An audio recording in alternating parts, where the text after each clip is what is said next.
Story Telugu. అందరికీ నమస్కారం. ఇవాల్టి మన కథ ఇంట్లో ప్రియురాలు వంటింట్లో ఇల్లాలు పార్ట్ 9. వెళ్తావా లేదా? ఎందుకు నా వెంట పెడుతున్నావు? ఏం కావాలి నీకు అసలు? నా భార్య నాతో కలిసి నా ఇంటికి రావడం కావాలి. ఏంటి భార్య? భార్య? అవును, ఈ రమ్య నా భార్య. సులభంగా డబ్బులు సంపాదించాలన్న దురాశతో మిమ్మల్ని ప్రేమ అనే ఉచ్చులో దింపి ఎన్నాళ్ళు మిమ్మల్ని మోసం చేస్తుంది. 25 ఏళ్ళు గడిచినా ఇప్పటికీ మిమ్మల్ని మోసం చేస్తూనే ఉంది. ఇంటికి తిరిగి రావాలన్న ఆలోచన కూడా లేదు తనకి. రమ్య, ఏంటిది? ఇతను చెప్పేదంతా నిజమేనా? వీడు చెప్పేవన్నీ అబద్ధాలే. నాకు వీడికి ఎటువంటి సంబంధం లేదు. మీరు నన్ను నమ్మండి. నేను అబద్ధాలు చెప్తున్నానా?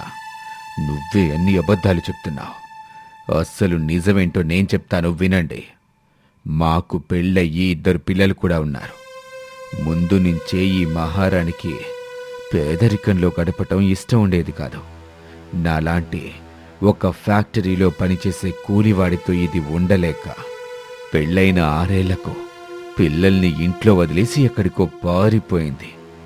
నేను తన పుట్టింటికి వెళ్ళిందేమో, కోపం తగ్గాక మళ్ళీ తిరిగి వస్తుంది అనుకున్నాను. కానీ ఎన్ని నెలలు గడుస్తున్నా ఇంటికి తిరిగి రాలేదు. కొన్నేళ్ల తర్వాత గాని నాకు తెలిసొచ్చిందేంటంటే మీ ఇంట్లో ఉందని. మీ కాపురాన్ని కూల్చటానికి మీ ఇంటికొచ్చిందని తెలుసుకున్నాను. ఇతని మాటలేమీ నమ్మొద్దు. ఇతను చెప్పేదంతా అబద్ధం. వెంకీ, నువ్వు నేను చెప్పేది విను.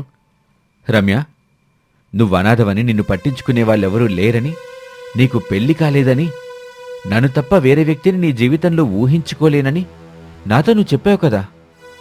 అవన్నీ అబద్ధాలేనా? వెంకీ, నేను చెప్పేదంతా నిజం. నేను నిన్నే ప్రేమిస్తున్నాను. నాకు తెలుసే, నువ్వు ఇప్పటికీ కూడా మారవని. చూడండి, మీరెవరో నాకు తెలీదు. కానీ ఒకటి మాత్రం చెప్పండి. రమ్య మీ భార్య అయితే ఇన్నాళ్ళుగా మీరు రమ్య ఇక్కడ ఉంటుందని తెలిసి కూడా రమ్యని తీసుకెళ్ళటానికి ఎందుకు రాలేదు? ఇప్పుడే ఎందుకు వచ్చారు?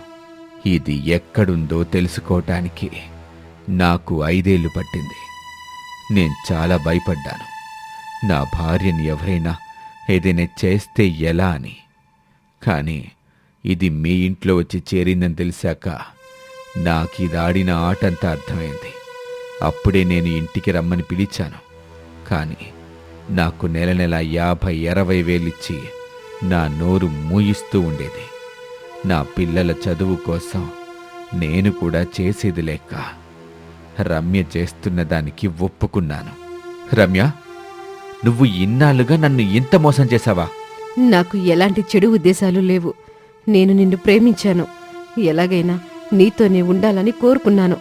అందుకే నేనిదంతా చేశాను. అదేమీ లేదు. దీని బుద్ధి ఇంకా చెడ్డ బుద్ధే.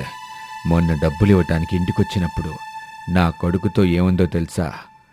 ఏదో ఒక్కరోజు ఆ చైతుని ఇంట్లో నుంచి వెళ్ళగొట్టి నా కొడుకుని ఈ ఇంటికి మహారాజుని చేస్తానని చెప్పింది. వాట్? నా ప్రాణానికి ప్రాణమేనా నా కొడుకు గురించి ఇంత నీచంగా ఆలోచిస్తున్నావా? ఇప్పటి వరకు జరిగింది చాలు. ఇప్పుడు నువ్వు వెంటనే ఈ ఇల్లు వదిలి వెళ్ళు. ఓయ్, హలో, నువ్వు చెప్పగానే నేను ఈ ఇల్లు వదిలి వెళ్ళిపోవాలా? ఈ ఇల్లు నాది. నాకు తెలిసే నువ్వు ఇలాగే తోక జాడిస్తావని. అందుకే నా ఏర్పాట్లలో నేనున్నాను. సార్, ఇక రండి లోపలికి. ఇక మీ ఫ్యామిలీ డ్రామా ఆపి పదండి. ఇక్కడి నుంచి ఇప్పటి వరకు చేసింది చాలు. పోలీసుల్ని చూడగానే ఇక రమ్య ఏమీ మాట్లాడలేకపోయింది. తను 25 ఏళ్లుగా కబ్జా చేసుకుని ఉంటున్న ఇల్లు వదిలిపెట్టి వెళ్లడం రమ్యకి తప్పలేదు. అత్తయ్య, ఇప్పుడు మన ఇల్లు ఎంత ప్రశాంతంగా ఉందో కదా? అవును సమత, నువ్వు చెప్పింది నిజం. ఇన్నేళ్ల తర్వాత నేను ఈరోజు ఇంట్లో ప్రశాంతంగా ఏడవకుండా పడుకోగలను. ఇంత పెద్ద విషయం ఆ రమ్య మనందరి నుండి ఎలా దాచింది? దాని పాపం పండి ఈరోజు అన్నీ వాటంతటవే బయటపడ్డాయి. అత్తయ్య, ఇవన్నీ వాటంతటవే ఎక్కడ బయటపడేవి? రమ్య గురించి తెలుసుకోవటానికి మీ కోడలు ఎన్ని అవస్థలు పడిందో మీకు తెలీదు. అవునా, ఏం చేసావు సమత నువ్వు?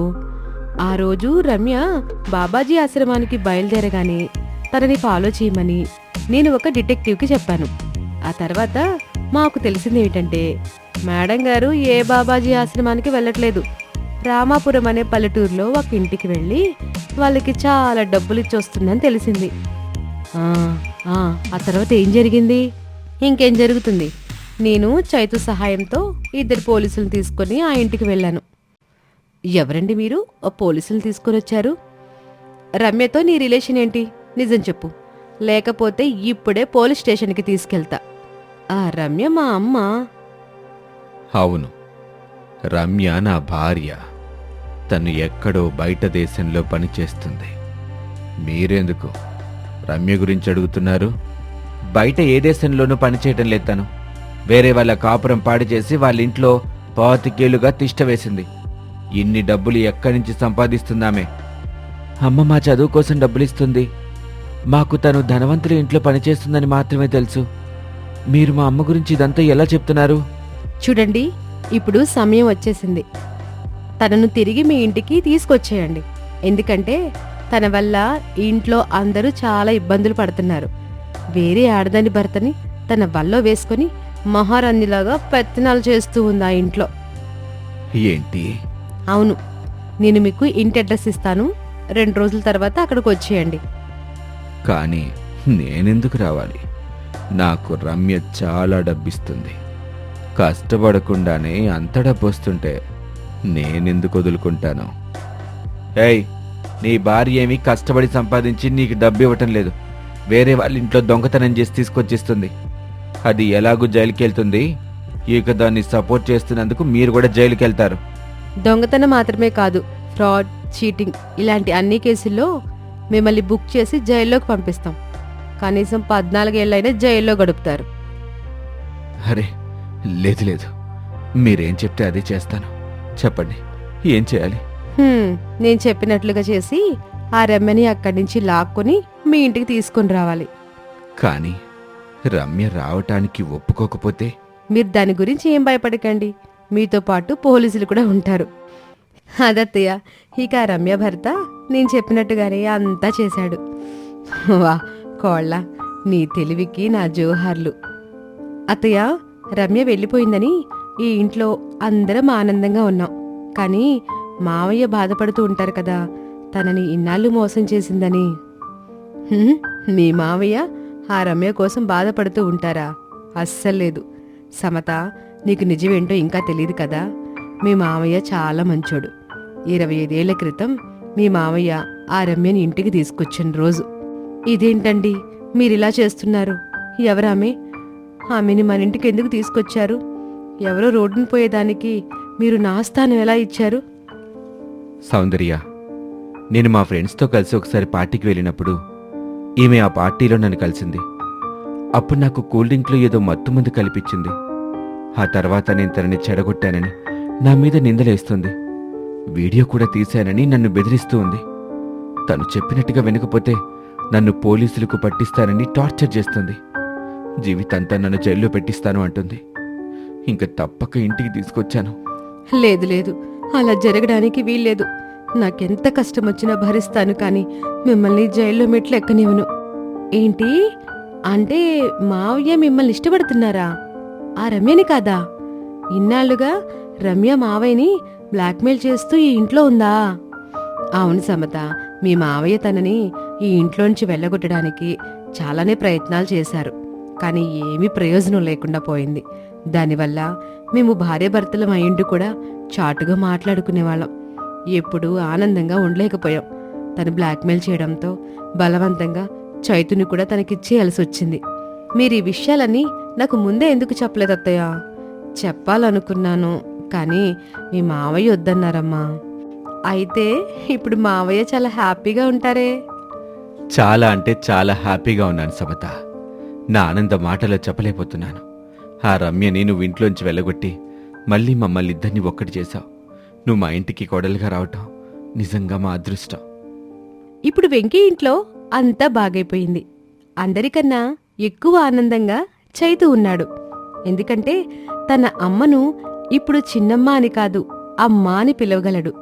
తనకు అమ్మా నాన్న ఇద్దరి ప్రేమ దొరుకుతుంది. ఇక సౌందర్య తన భర్తతో అందరి ముందు మాట్లాడగలదు. ఇన్నాళ్లుగా వారి మధ్య ఉన్న దూరం వారి కోడలి వల్ల చెదిరిపోయింది. కోడలంటే సమతలా ఉండాలి. ఈ కథ మీకెలా అనిపించిందో కామెంట్ చేసి మాకు తెలియచేయండి. ఇంకా మా ఛానల్ని సబ్స్క్రైబ్ చేసుకోకపోతే వెంటనే సబ్స్క్రైబ్ చేసుకుని బెల్ ఐకాన్ నొక్కండి. అరెరే, ఈ వీడియోని లైక్, షేర్ చేయడం మర్చిపోకండి. మళ్ళీ త్వరలోనే ఇంకొక కొత్త సిరీస్తో మళ్ళీ కలుద్దాం. నమస్తే.